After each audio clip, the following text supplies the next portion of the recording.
I'm back. I had to stop, get some lunch, and do a little bit of more extra reading, some homework on the area. I'm back over where that Mercer's artillery was. His monument's right there. And the lion. I'm doing some homework and everything. There was actually a cavalry charge came straight at me, towards me. And somewhere in this general area, it's a little wide, I know, is where there was a famous painting, which, you know, if you don't know much of the battle, you really don't know the painting, but over there is where a famous painting was done in this vicinity, where the cavalry smashed into Wellington's British line.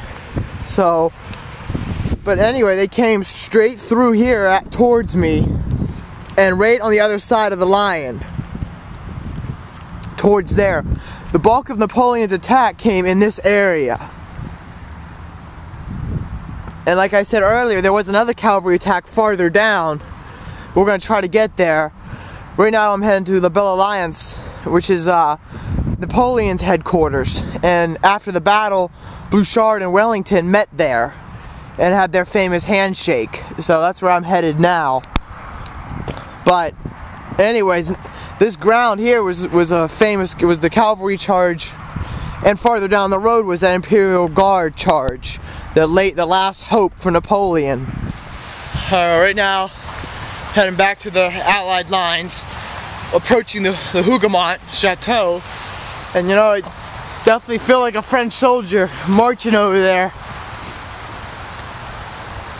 Because by this time, I'll be under heavy artillery fire. Hold on, get him. There we go. Had to wipe my camera off. Under artillery fire, you're probably starting to see it through the smoke. Definitely start hearing the bagpipes of the 71st as you approach. Well, still looking around. Have to wipe the camera lens off because of the rain. But anyways, I'm in the area where the Imperial Guard came in and charged up through this crest of the hill. And they came right through here. You know, now being down in the valley area, it truly is hard to see. Like, here's this crest of the hill, like I've been talking about.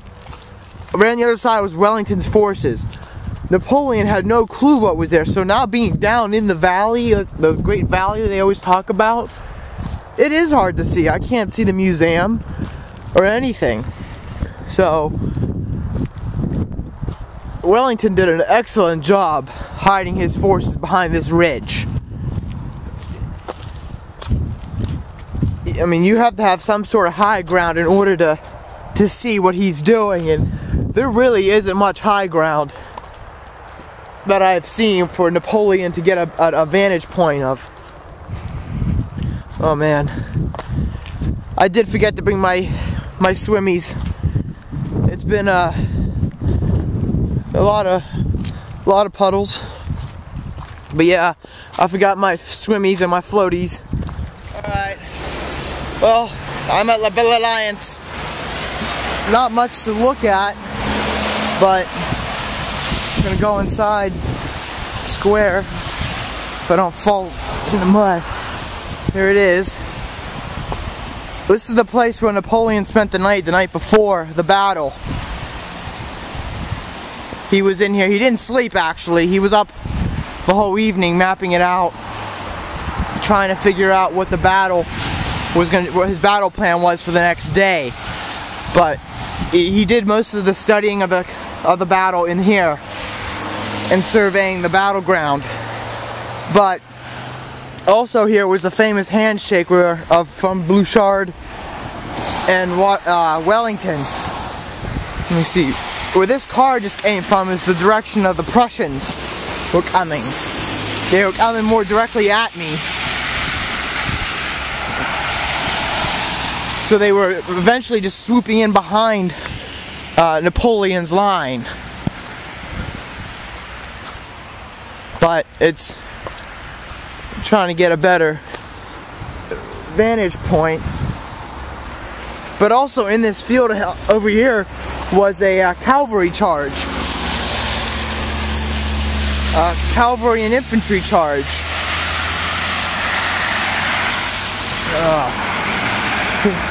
Well, not much, but because of the trees kind of protect it. But the Prussians came in from this direction, right behind the Belle Alliance. But this is where Wellington and Bouchard had their handshake.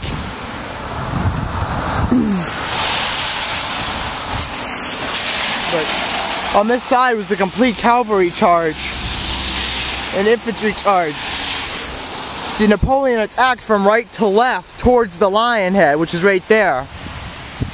He tried to hit Wellington's left flank.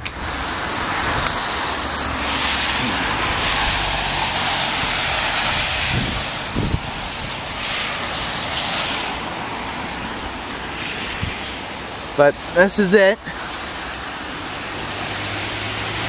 So, another thing that came to my mind was, for those who have gone to the Battle of Gettysburg, if you come here to this battlefield, I've noticed there's not a lot of markers, not a lot of monuments. There's very few, if that, monuments. Like at Gettysburg, it'll tell movements of troops. You know, there'll be an entire monument dedicated just to one group, to one company of soldiers.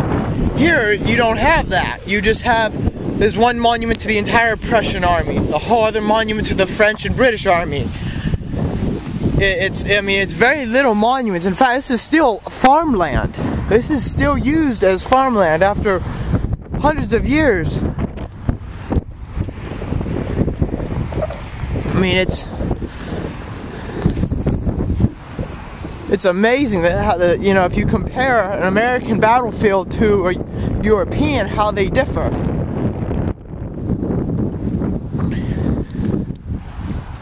There's one thing for sure, that you know what, no matter how much reading you do on this, how many pictures you look at, you never fully get a full scale of the battle until you come to it. I mean, you know, you can only picture so much in your mind after you read something, but it's not until you come to this place or any battlefield and actually look at it and get a lay of the land, you truly know, you know, what it looked like, what they went through. You know, reading up on I read a book on the way here, looking at it. You know, I pictured the battle to be, you know, scenes from the battle would be so much different than what they are in real life. But definitely the hands-on history is amazing. You know, as much reading as you could do, it's the hands-on stuff that really brings it alive.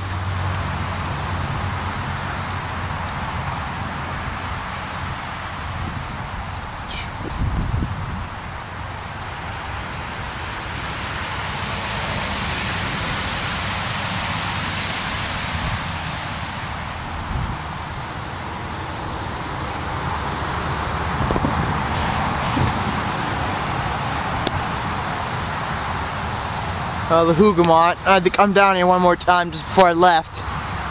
It's my favorite place of the battlefield because it's just amazing how they held on to it for this long, because they had it surrounded. At one point, the French had this place pretty much surrounded, and the British still hung on to it. They kept fighting for it and holding on. I mean, it's a remarkable place. Well, I'm heading back. Gotta catch a bus or figure out my way back. But I'm leaving the battlefield. Well, just before I leave, I want to check one more thing out. Wellington's tree and headquarters are right up here. But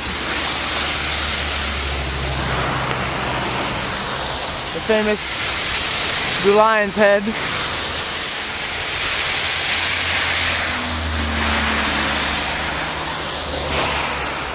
Standing where Wellington's tree was, right there, through the fence, and his headquarters is right there.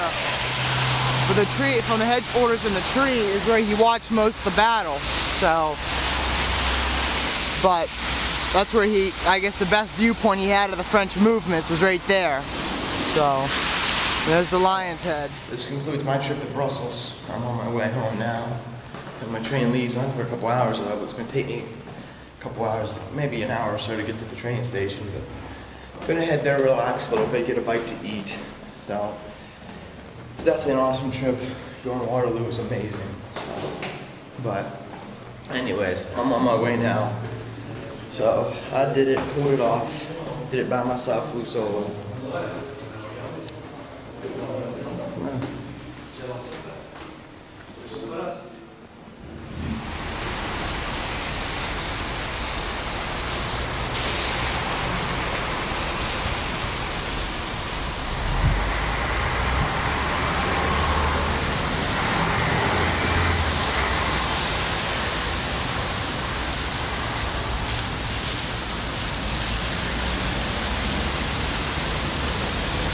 Interesting fire hydrants. Oh, actually not interesting, pretty much almost similar to ours. Found the funniest sign, probably, of this whole trip on the sidewalk.